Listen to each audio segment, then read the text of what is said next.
Assalamualaikum warahmatullahi wabarakatuh. Bismillahirrahmanirrahim. Alhamdulillahirabbil alamin wa bihi nasta'inu ala umurid dunya waddin. Wassalatu wassalamu ala asrafil anbiya'i wal mursalin sayyidina Muhammadin khatamun nabiyyin wa ala alihi wa sahbihi ajma'in amma ba'du. Alhamdulillahirabbil alamin. Segala puji bagi Allah yang telah memberikan kesehatan dan juga kenikmatan sehingga senang sekali hari ini Allah mempertemukan kita dalam acara Cahaya Qalbu. Sebelum acara kita lanjutkan ke materi pembahasan, kepada Ustadzah Almira untuk memperkenalkan diri.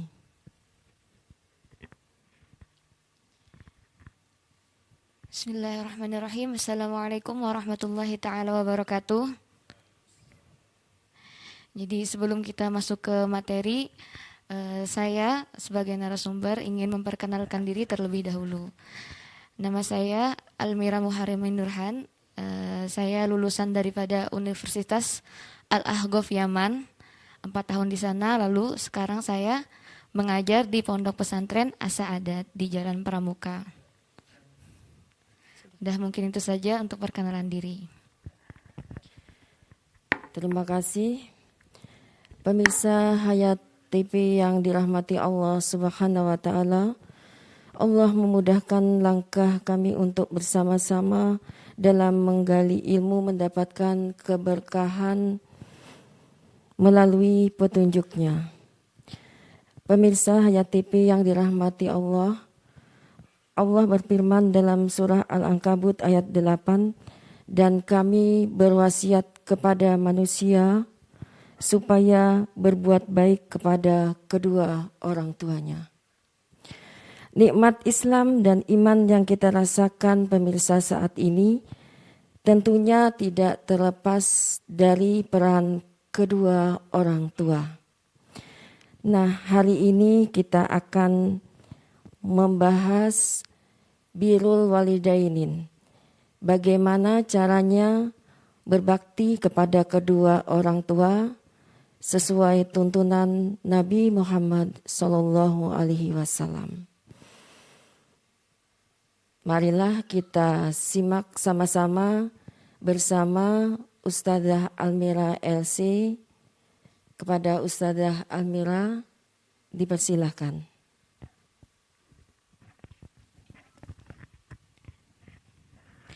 Bismillahirrahmanirrahim.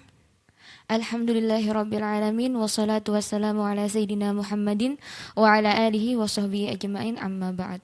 Subhanaka la ilma lana illa ma 'allamtana innaka antal alimul hakim. Rabbi shrah li sadri wa yassir li amri wahlul 'uqdatam min lisani yafqahul qawli. Ya Fatah ya Alim, ya Fatah ya Alim, iftah 'alaina fathan qariban wa futuhal arifin. Pertama-tama yang saya hormati sebagai MC Ibu Hamidah, dan juga yang saya hormati segenap staf daripada Hayat TV dan juga pemirsa Hayat TV yang dirahmati Allah. Alhamdulillah kita berkumpul pada pagi hari ini di sini untuk dalam acara Cahaya Qalbu yang insya Allah di dalamnya banyak turunnya rahmat dan juga kebaikan dan keberkahan. Kenapa? Karena dikatakan apabila berkumpul manusia di dalam suatu majelis lalu di dalamnya disebutkan ilmu, ada ilmu di dalamnya, maka tempat itu adalah tempat turunnya rahmatnya Allah. Nah, insya Allah tempat ini adalah salah satu daripada turunnya rahmatnya Allah. Amin. Nah, pada pagi hari ini, insya Allah saya akan membawakan tema tentang birrul walidain, yaitu berbakti kepada kedua orang tua. Jadi berbakti kepada orang tua itu adalah sesuatu yang wajib, sesuatu yang sangat-sangat wajib. Bahkan dikatakan ibadah yang paling penting setelah kita beribadah kepada Allah Ta'ala adalah berbakti kepada kedua orang tua. Diriwayatkan Sayyidina Abdullah bin Abbas pernah bertanya kepada Rasulullah Shallallahu Alaihi Wasallam, wahai Rasulullah, amalan apa yang paling disukai oleh Allah Taala? Lalu Rasulullah Shallallahu Alaihi Wasallam bersabda, yang pertama adalah as-shalah fi waktiha, salat pada waktunya. Lalu Sayyidina Abdullah bin Abbas bertanya kembali, lalu setelah itu apa ya Rasulullah? Lalu Rasulullah Shallallahu Alaihi Wasallam menjawab, birrul walidain, berbakti kepada kedua orang tua. Lalu Sayyidina Abdullah bin Abbas bertanya kembali, Abdullah bin Mas'ud bertanya kembali, lalu apa lagi ya Rasulullah? Lalu Rasulullah menjawab, jihad di jalan Allah. Jadi setelah sholat, lalu berbakti kepada orang tua, baru berjihad di jalan Allah. Dan juga disebutkan di dalam firman Allah, wa qada rabbuka alla ta'budu illa iyyahu wa bil walidaini ihsana. Allah Ta'ala memerintahkan kita untuk menyembah Allah Ta'ala dan berbuat baik kepada kedua orang tua. Jadi di sini Allah Ta'ala menyandingkan antara kewajiban kita untuk menyembah Allah Ta'ala dengan berbakti kepada orang tua. Ini adalah dalil atau tanda bahwa berbakti kepada orang tua itu adalah kewajiban yang sangat penting. Bahkan sampai-sampai Allah sandingkan di dalam Al-Quran kewajiban kita berbakti kepada orang tua dengan kewajiban kita menyembah Allah Ta'ala. Dan ini tidak hanya sekali disebutkan di dalam Al-Quran, bahkan berkali-kali. Salah satunya di surat An-Nisa. Allah berfirman, wa'budullaha wa la tusyriku bihi syai'an wa bil walidaini ihsana. Sembahlah Allah dan jangan menyekutukan Allah, dan berbuat baiklah kepada kedua orang tua. Lalu disebutkan juga di dalam surat Al-An'am, Qul ta'alau aslu ma harrama rabbukum alaikum alla tusyriku bihi syai'an wa bil walidaini ihsana. Katakanlah wahai Muhammad, aku akan membacakan apa yang diharamkan Tuhanmu terhadapmu. Janganlah menyekutukan Tuhanmu dan berbuat baiklah kepada kedua orang tua. Lalu disebutkan juga di dalam surat Luqman, Inishkurli wali walidayka ilayyal masir. Bersyukurlah kepadaku dan kepada kedua orang tuamu, sesungguhnya kepadakulah engkau kembali. Jadi di sini Allah menyandingkan bagaimana Allah mewajibkan kita untuk menyembah Allah dan juga berbakti kepada kedua orang tua.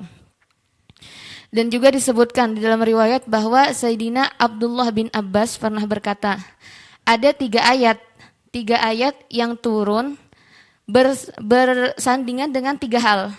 Yang apabila tiga ini dilakukan tanpa pasangannya, maka tidak akan diterima.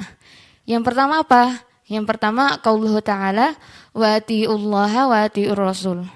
Taatlah kepada Allah dan taatlah kepada Rasul. Jadi apabila ada seorang taat kepada Allah, tapi dia tidak taat kepada Rasulullah, maka tidak akan diterima ketaatannya kepada Allah. Lalu yang kedua itu, qauluhu ta'ala, wa aqimus sholata wa atuz zakah. Dirikanlah sholat dan keluarkanlah zakat. Jadi apabila ada seorang yang mendirikan sholat tapi tidak mengeluarkan zakat, maka tidak akan diterima sholatnya. Lalu yang ketiga adalah inishkurli wali walidayka. Bersyukurlah kepadaku dan kedua orang tuamu. Jadi apabila ada seorang yang bersyukur kepada Allah tapi tidak bersyukur kepada kedua orang tuanya, maka syukurnya dia kepada Allah tidak akan diterima. Wabil walidaini ihsana, dan berbuat baiklah kepada kedua orang tuamu. Apa yang dimaksud dengan berbuat baik kepada kedua orang tua?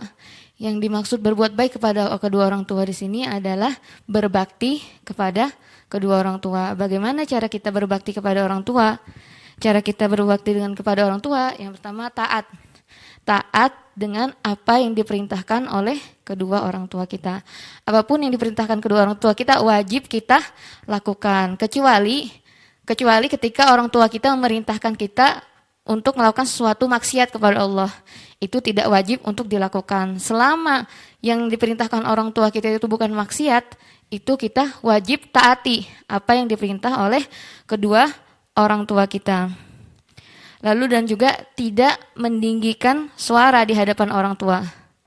Jadi tidak meninggikan suara di hadapan orang tua. Bahkan salah satu ulama salah satu ulama waktu itu ibunya beliau ini punya hajat sama beliau. Ibunya punya hajat, lalu beliau ini nggak sengaja meninggikan suara beliau di hadapan ibunya.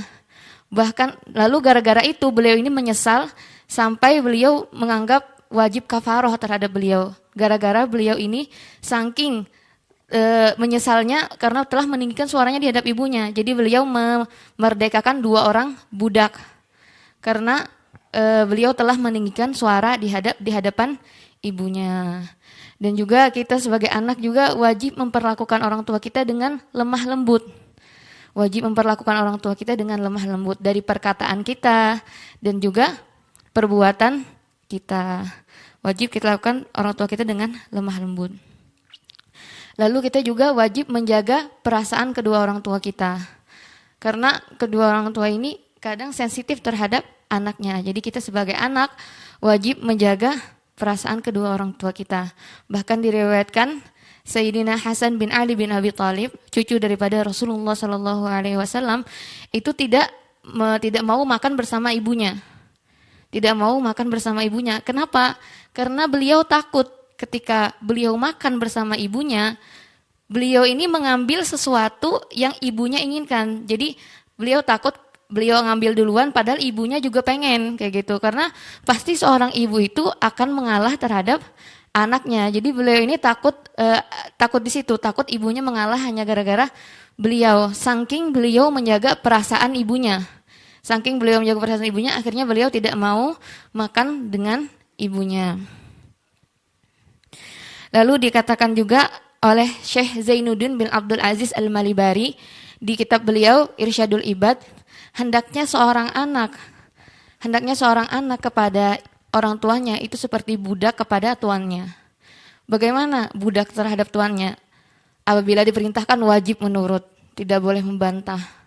Dan juga harus hormat kepada tuannya. Begitu juga seorang anak terhadap kedua orang tuanya harus seperti budak terhadap tuannya. Saking besarnya hak kedua orang tua kita terhadap kita.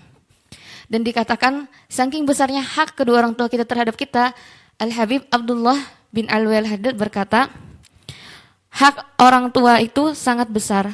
Hak orang tua adalah hak yang paling besar yang wajib kita lakukan setelah haknya Allah dan Rasulullah. Jadi yang pertama kita wajib lakukan apa? Haknya Allah dan Rasulullah. Lalu yang ketiga apa? Haknya kedua orang tua kita.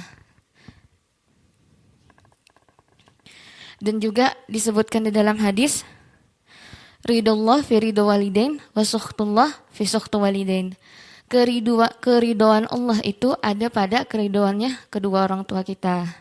Dan murkanya Allah itu ada pada murkanya kedua orang tua kita. Jadi pemirsa yang dirahmati Allah, tujuan utama kita hidup di dunia ini adalah untuk mendapatkan ridhonya Allah. Tujuan utama kita untuk hidup di dunia ini untuk mendapatkan ridho Allah. Nah, ridho Allah ini bergantung dengan ridho kedua orang tua kita terhadap kita. Bahkan dikatakan 3 amal, 3 hal yang membuat amal itu tidak akan bermanfaat. Jadi kita mau beramal apapun, kalau misalnya ada 3 hal ini, itu tidak akan bermanfaat. Salah satunya adalah durhaka terhadap orang tua.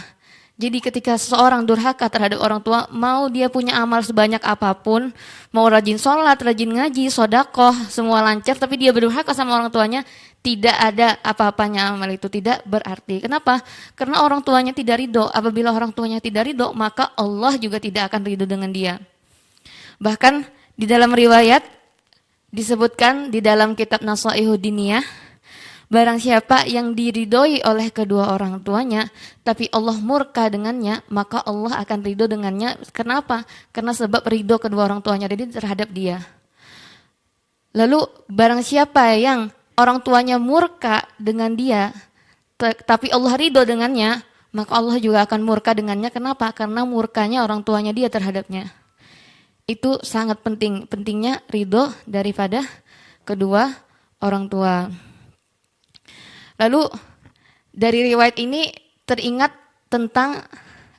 dengan dua kisah.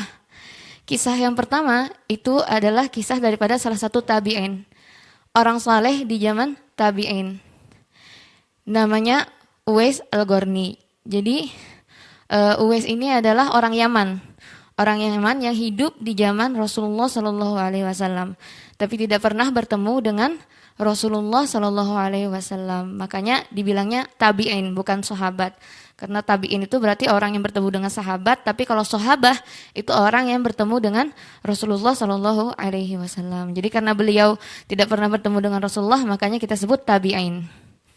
Jadi beliau ini orang tidak pernah bertemu dengan Rasulullah SAW, tapi Rasulullah SAW itu berwasiat kepada Sayyidina Umar bin Khattab dan Sayyidina Ali, apabila engkau bertemu dengan seseorang yang bernama Uwais Al-Qarni, maka sampaikanlah salamku.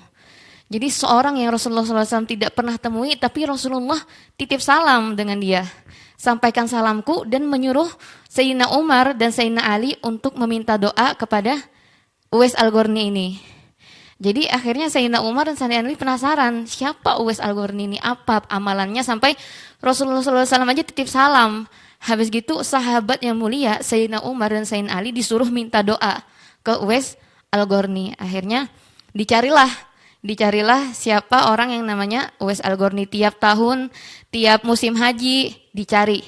Yang mana yang namanya Uwais Al-Qarni bertahun-tahun, sampai pada suatu saat pada musim haji seperti biasa Sayyidina Umar dan Sayyidina Ali mencari seseorang yang bernama Uwais Al-Qarni. Lalu tiba-tiba tidak ada yang tahu dan tidak ada yang namanya Uwais Al-Qarni. Lalu tiba-tiba ada seorang kakek-kakek yang berkata, aku tahu Uwais Al-Qarni gitu. Akhirnya ditanya, tunjukkan kata Sayyidina Umar, tunjukkanlah aku kepada Uwais Al-Qarni. Akhirnya kata kakek-kakek tersebut, ya wahai Amirul Mukminin, sepertinya kurang pantas Anda itu bertemu dengan Uwais Al-Qarni gitu. Loh kenapa? Sayyidina Umar bingung, kenapa, apa yang kurang pantas gitu. Soalnya Uwais Al-Qarni ini orang biasa, bahkan ada sedikit, katanya kakek-kakek tadi, ada sedikit gila katanya di Uwais Al-Qarni ini. Jadi direndahin, Uwais Al-Qarni ini direndahin.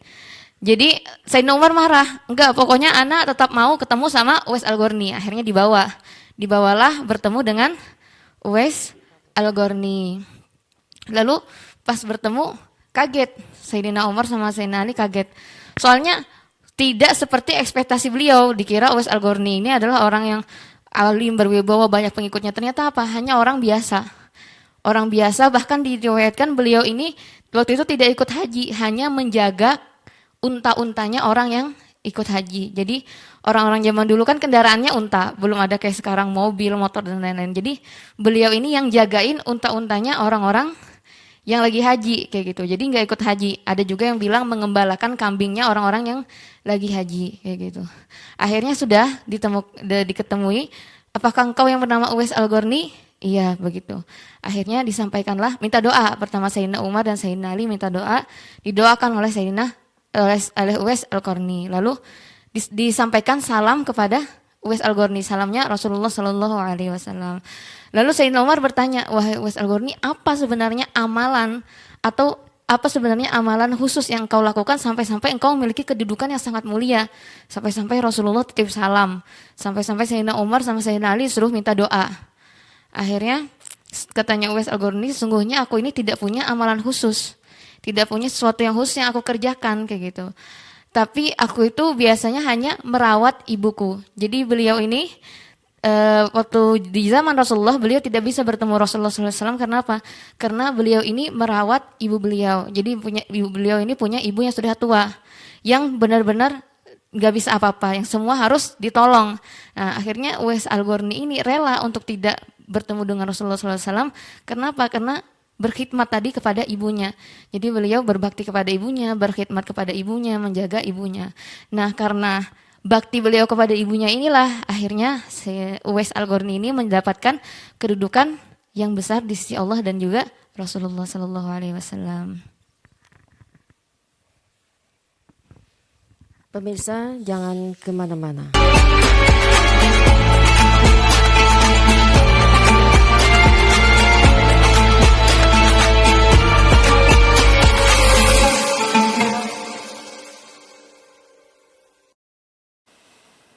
Pemirsa Hayat TV yang dirahmati Allah Subhanahu wa Ta'ala, kita lanjutkan kembali kepada materi selanjutnya kepada Ustadzah Almira, dipersilahkan. Bismillahirrahmanirrahim. Jadi setelah cerita yang pertama itu menandakan kalau ridhonya Allah ada pada ridhonya kedua orang tua kita. Lalu cerita yang kedua ini datang pada zamannya Rasulullah Shallallahu Alaihi Wasallam. Jadi pada zaman Rasulullah Shallallahu Alaihi Wasallam ada seorang pemuda yang dalam riwayat disebutkan namanya Alqamah. Jadi seorang pemuda ini pemuda yang soleh, rajin sholat, rajin puasa, rajin sodakoh. Lalu pada saat sakaratul maut, pada saat ingin meninggal, Alqamah ini tidak bisa bersyahadat. Tidak bisa bersyahadat, padahal para sahabat sudah menalkinkan kepada beliau syahadat, tapi tetap tidak bisa bersyahadat. Lalu datanglah salah satu sahabat kepada Rasulullah Shallallahu Alaihi Wasallam. Wahai Rasulullah, ada seorang pemuda yang sekarang dalam keadaan sakaratul maut, tapi tidak bisa bersyahadat. Lalu Rasulullah tanya, apakah dia sholat? Lalu sahabat menjawab, iya Rasulullah, dia sholat, kayak gitu. Lalu datanglah Rasulullah SAW ke rumah Alqamah tadi. Datanglah Rasulullah SAW ke rumah Alqamah, lalu menalkinkan langsung Alqamah ini, tapi tetap saja Alqamah tetap tidak bisa bersyahadat. Padahal yang menalkinkan adalah Rasulullah SAW. Lalu ditanya Rasulullah nanya kepada Alqamah, apa yang kamu lakukan sampai engkau itu tidak bisa bersyahadat di sakaratul mautmu? Akhirnya Alqamah berkata, sebenarnya aku ini durhaka terhadap ibuku. Lalu Rasulullah SAW bertanya, apakah ibu masih hidup? Lalu dijawab iya. Akhirnya dipanggillah ibunya Alqamah ini, dipanggil untuk datang ke rumah Alqamah. Lalu Rasulullah SAW setelah ibunya datang meminta ibunya untuk memaafkan Alqamah. Tapi ibunya tidak mau untuk memaafkan Alqamah. Jadi Rasulullah SAW bilang, oh, ya Khair, kalau ibu tidak mau memaafkan anaknya, ada dua pilihan, ibu maafkan anaknya atau kita bakar anaknya. Akhirnya mendengar anaknya mau dibakar, namanya hati seorang ibu, akhirnya luluh hati seorang ibu ini, akhirnya dimaafkanlah anaknya ini. Lalu bersaksi bahwa beliau ini sudah ridho dengan anaknya. Lalu setelah ibu ini bersaksi seperti itu, Alqamah tadi bisa bersyahadat lalu meninggal dunia dalam keadaan husnul khotimah. Jadi ditanyakan kenapa, apa sebabnya ibunya ini bisa marah dengan Alqamah tadi. Jadi Alqamah ini selama hidupnya memang orang yang soleh, rajin sholat, rajin puasa, tapi dia ini lebih mementingkan istrinya ketimbang ibunya. Jadi lebih mementingkan istrinya ketimbang ibunya, sampai-sampai ibunya ini sakit hati dan akhirnya gak ridho dengan Alqamah tadi, sampai menyebabkan susah bersyahadat di akhir hayatnya. Nah, ini salah satu contoh yang sukhtullah fi sukhtul walidain. Kemurkaan Allah itu ada dalam kemurkaannya kedua orang tua. Dan juga sebagaimana kita wajib berbakti kepada orang tua kita selama orang tua kita hidup, kita juga wajib berbakti kepada orang tua kita setelah orang tua kita wafat. Bagaimana cara kita berbakti kepada orang tua kita setelah orang tua kita meninggal dunia? Yang pertama itu kita bisa beristighfar, memohon ampun kepada Allah untuk kedua orang tua kita, dan juga berdoa untuk kedua orang tua kita, karena dikatakan dalam hadis ketika seseorang meninggal dunia itu terputus semua amalnya kecuali 3. Yang pertama adalah apa? Amal jariyah. Yang pertama itu amal jariyah, lalu yang kedua adalah ilmu yang bermanfaat, lalu yang ketiga adalah doa anak soleh yang mendoakan kedua orang tuanya. Jadi doa kita terhadap orang tua kita itu sangat bermanfaat. Begitu, termasuk menjadi amal jariyah bagi orang tua kita. Dan juga dari berbakti kepada orang tua kita ketika orang tua kita sudah meninggal, yaitu dengan cara kita niatkan ibadah kita untuk orang tua kita. Misalnya kita mengaji, kita niatkan pahalanya untuk orang tua kita. Kita bersodakoh, kita niatkan pahalanya untuk orang tua kita. Begitu juga bentuk dari berbakti kepada orang tua ketika orang tua sudah tiada adalah dengan menyambung silaturahmi. Menyambung silaturahmi kepada keluarga orang tua kita, kepada teman-teman orang tua kita. Nah, itu termasuk bukti dari bakti kita kepada orang tua kita, dan juga menziarahi kubur orang tua kita. Semoga dari materi ini, Allah jadikan kita semua anak-anak yang berbakti kepada kedua orang tua kita.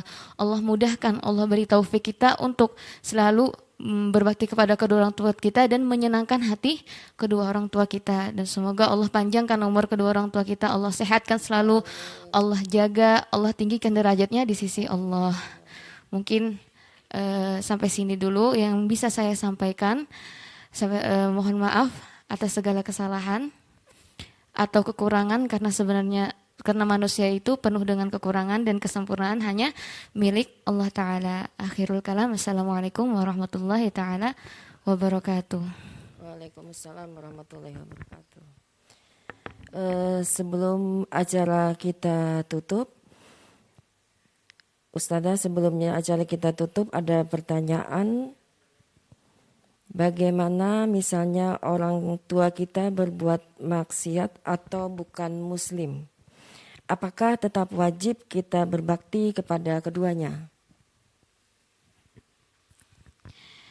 Bismillahirrahmanirrahim.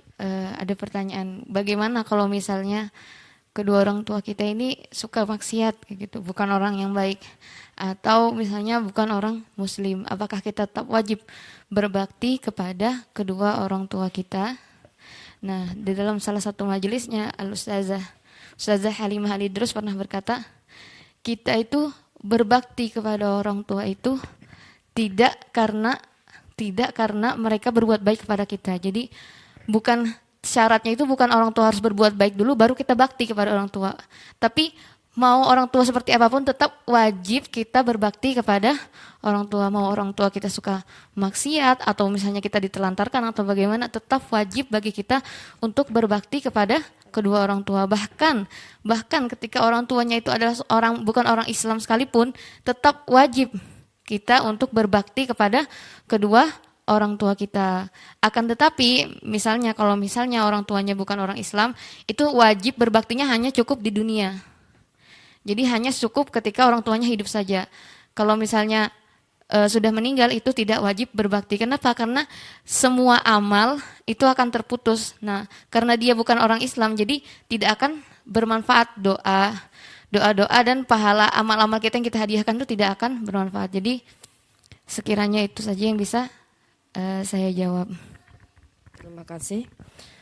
Alhamdulillahirabbil alamin. Pemirsa Hayat TV yang dirahmati Allah, akhirnya kita sudah ada di penghujung acara. Mudah-mudahan yang sudah disampaikan oleh Ustazah Almira bisa kita amalkan dalam kehidupan kita sehari-hari, dan juga mudah-mudahan pemirsa terus diberikan keistiqomahan untuk bisa menyaksikan acara Cahaya Kolbu. Sekali lagi terima kasih pada Ustazah Almira yang telah memberikan ilmu kepada kita semua. Akhir kata saya pamit undur.